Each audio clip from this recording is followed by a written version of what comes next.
Hello and welcome to the NoobTube YouTube channel for day 127.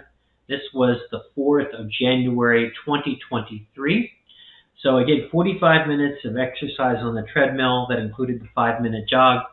I did some solar business and worked on books, but on this day I was feeling pretty bad and I just was really drained, and I slept a lot. I slept about 10 hours total. So I had taken an afternoon nap for a couple of hours, which is rare, very rare for me.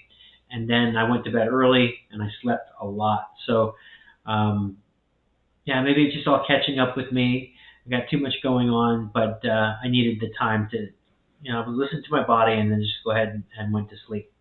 So that was it for day 127. Still got the exercise in, still did a little bit of business. Yeah, could have been more productive.